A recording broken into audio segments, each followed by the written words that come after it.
નમસ્કાર મિત્રો, સ્વાગત છે તમારું ગુજરાત માહિતી યુટ્યુબ ચેનલમાં। આજના તાજા અને મહત્વના આપ સૌનો ઉપયોગી 15 મોટા સમાચાર વિશે આ વિડીયોમાં વાત કરીશું, તો છેલ્લે સુધી જોતા રહેજો। આજના સૌથી પહેલા સમાચાર વિશે વાત કરીએ તો રાજ્યમાં ચાંદીપુરા વાયરસના 61 કેસ નોંધાયા છે। 21 જિલ્લા તેમજ શહેરમાં શંકાસ્પદ એન્કેફેલાઇટિસ એટલે કે ચાંદીપુરાના કેસ જોવા મળ્યા છે। રાજ્યમાં ચાંદીપુરાએ અજગર ભરડો લીધો છે, જેમાં કેસો 61ને પાર થઈ ગયા છે, જ્યારે અત્યાર સુધીમાં 21 બાળકોએ આ રોગથી જીવ પણ ગુમાવ્યા છે। જોકે કુલ 15,414 ઘરોમાં 87,486 વ્યક્તિઓનું સર્વેલન્સ કરાયું। પુણેની લેબમાંથી આવેલા રિપોર્ટમાં ચાંદીપુરાના 7 કેસ પોઝિટિવ મળ્યા છે। જોકે બાળકોમાં હાઈગ્રેડ તાવ, ઉલટી, ઝાડા કે ખેંચ આવે તો તાત્કાલિક હોસ્પિટલ લઈ જવા જરૂરી છે। હવે વાત કરીએ ક્યાં કેટલા કેસ નોંધાયા, જેમાં સાબરકાંઠા જિલ્લામાં 8, અરવલ્લી જિલ્લામાં 4, મહીસાગરમાં 2, ખેડા 2, મહેસાણા 3, રાજકોટ 2, સુરેન્દ્રનગર 2 કેસ, અમદાવાદ કોર્પોરેશનમાં 4 કેસ, ગાંધીનગરમાં 4 કેસ, પંચમહાલમાં 7 કેસ, જામનગરમાં 5, મોરબીમાં 4, ગાંધીનગર કોર્પોરેશનમાં 1 કેસ, છોટાઉદેપુરમાં 2, દાહોદમાં 2, જ્યારે વડોદરા, નર્મદા, બનાસકાંઠા, વડોદરા કોર્પોરેશન, ભાવનગર તેમજ દેવભૂમિ દ્વારકામાં પણ 1 કેસ નોંધાયા છે। ત્યારબાદના મહત્વના સમાચાર વિશે વાત કરીએ તો ખેડૂતો માટે વધુ એક યોજના અમલમાં મૂકવામાં આવી છે। ગુજરાતના ખેડૂતો માટે વધુ એક યોજના સરકારે અમલમાં મૂકી છે। આ યોજના હેઠળ 5,000 મેટ્રિક ટનથી મોટા અને 10,000 મેટ્રિક ટન ક્ષમતા સુધીના કોલ્ડ સ્ટોરેજ ઊભા કરવા માટે એકમ દીઠ ખર્ચના ખેડૂતોને મહત્તમ 50% સહાય આપવામાં આવશે। મહત્તમ ₹379 લાખ એટલે કે ₹3.79 કરોડ સુધીની સહાય આપવામાં આવશે। જે લાભાર્થીઓને credit link bank ended subsidy તરીકે સહાય ચૂકવવામાં આવશે। જોકે આ નવી યોજના માટે રાજ્ય સરકાર દ્વારા કુલ ₹50 કરોડની માતબર રકમ ફાળવવામાં આવી છે। ત્યારબાદના મહત્વના સમાચાર વિશે વાત કરીએ તો 24 કલાકમાં રાજ્યના 122 તાલુકાઓમાં વરસાદ વરસ્યો છે। છેલ્લા 24 કલાકમાં ગુજરાતના 122 તાલુકાઓમાં મેઘમહેર જોવા મળી છે, જેમાં સૌથી વધુ દેવભૂમિ દ્વારકામાં 14.6 ઇંચ વરસાદ વરસ્યો છે, તો પોરબંદરમાં 10 ઇંચ વરસાદ નોંધાયો છે।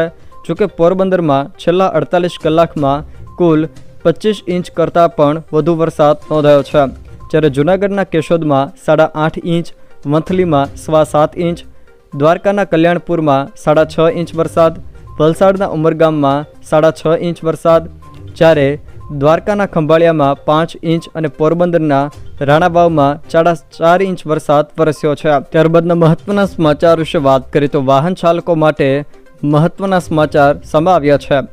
NHAIએ ફાસ્ટેગને લઈને નવા નિયમો લાગુ કર્યા છે। નેશનલ હાઈવે પર મુસાફરી કરતી વખતે ફ્રન્ટ વિન્ડશીલ્ડ પર ઇરાદાપૂર્વક ફાસ્ટેગ નહીં લગાવતા વાહનો પાસેથી બમણો ટોલ લેવામાં આવશે। NHAIએ જાહેર કરેલી નવી માર્ગરેખા મુજબ ઇરાદાપૂર્વક વિન્ડસ્ક્રીન પર ફાસ્ટેગ નહીં ચોંટાડવાના કારણે ટોલ પ્લાઝા પર બિનજરૂરી વિલંબ થાય છે અને અન્ય મુસાફરોને હેરાનગતિનો ભોગ બનવો પડે છે। NHAIની માર્ગરેખા મુજબ ફ્રન્ટ વિન્ડશીલ્ડ પર ફાસ્ટેગ ચોંટાડેલો ન હોય તેવા વાહનો પાસેથી તમામ યુઝર ફ્રી કલેક્શન એજન્સીઓએ ટોલ લેવાનો રહેશે, જ્યારે જે ગાડીમાં ફાસ્ટેગ નહીં હોય તેમણે બમણો ટેક્સ ભરવો પડશે। ત્યારબાદના મહત્વના સમાચાર વિશે વાત કરીએ તો અટકળો પર પૂર્ણ વિરામ આવ્યો છે। પાટીલને ભાજપ અધ્યક્ષ પદેથી ઓક્ટોબર સુધી છુટકારો નહીં મળે। પાલિકા તેમજ પંચાયતોના ચૂંટણી પરિણામો બાદ ગુજરાત ભાજપને નવા પ્રદેશ અધ્યક્ષ મળશે। કારોબારીમાં અધ્યક્ષ પદેથી મુક્તિ માંગનારા કેન્દ્રીય મંત્રીને હવે ડબલ સવારી કરવી પડશે। 27% OBC રિઝર્વેશનના અમલ સાથેની પ્રથમ ચૂંટણી માટે શ્રી કમલમે 3 તબક્કે બેઠક યોજી છે। ઓક્ટોબરમાં 75 પાલિકા, ખેડા અને બનાસકાંઠા જિલ્લા પંચાયત તેમજ 17 તાલુકા પંચાયતની પણ ચૂંટણીઓ। જોકે લોકસભા ચૂંટણીઓમાં 13 પાલિકા તેમજ બનાસકાંઠા પંચાયત પડકારરૂપ છે। જોકે કોંગ્રેસ અને આમ આદમી પાર્ટીના જોડાણથી ભાજપનો જનાધાર ઘટ્યો છે। ત્યારબાદના મહત્વના સમાચાર વિશે વાત કરીએ તો આજે રાજ્યના આ વિસ્તારોમાં ભારે વરસાદ વરસી શકે છે।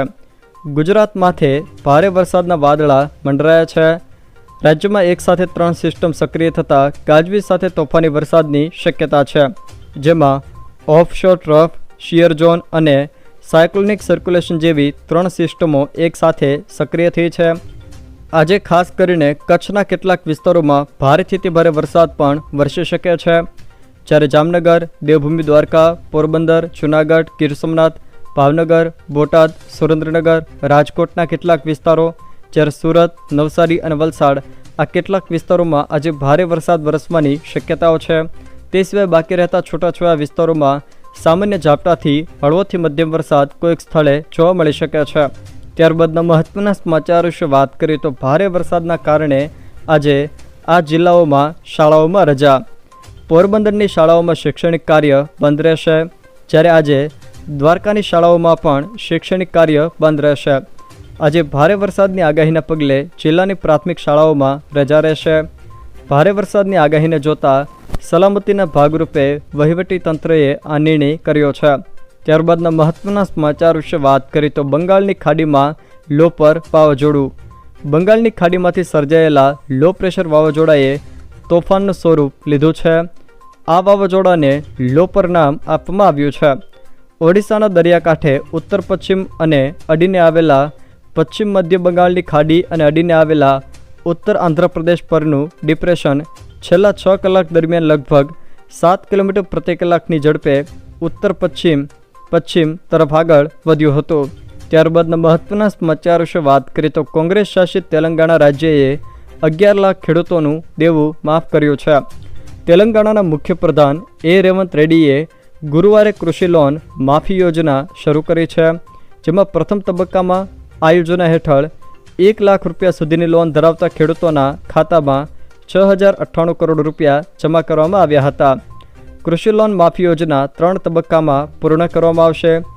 તેમણે કહ્યું હતું કે જેમાં બીજા તબક્કામાં 1.5 લાખ રૂપિયા સુધીની પાક લોન જુલાઈના અંત સુધીમાં માફ કરવામાં આવશે, જ્યારે ત્રીજા તબક્કામાં 2 લાખ રૂપિયા સુધીની લોન ઓગસ્ટ મહિનામાં માફ કરવામાં આવશે.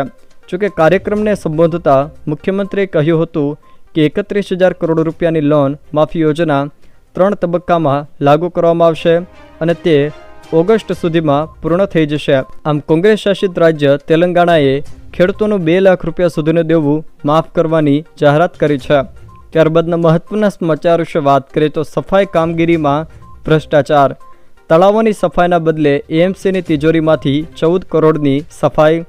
અમદાવાદમાં આવેલા તળાવોની સફાઈ કામગીરીમાં ભ્રષ્ટાચાર આચરવામાં આવ્યો હોવાનો આરટીઆઈ એક્ટિવિસ્ટે આક્ષેપ કર્યો છે. મ્યુનિસિપાલિટી દ્વારા છેલ્લા 9 વર્ષમાં 14.51 કરોડનો ખર્ચ તળાવોની સફાઈ પાછળ કરવામાં આવ્યો છે, જેમાં કરોડો રૂપિયાનું ખર્ચ છતાં પણ તળાવમાં સફાઈ થયેલી જોવા મળતી નથી. કોન્ટ્રાક્ટરોને સફાઈનો કોન્ટ્રાક્ટ અપાયો હોવા છતાં અને સફાઈના નામે કરોડો રૂપિયા ચૂકવાય છતાં પણ પરિસ્થિતિમાં સુધારો થતો નથી. જોકે આરટીઆઈ એક્ટિવિસ્ટે આ સફાઈ કામગીરીમાં ભ્રષ્ટાચાર થયાનો આક્ષેપ કર્યો છે.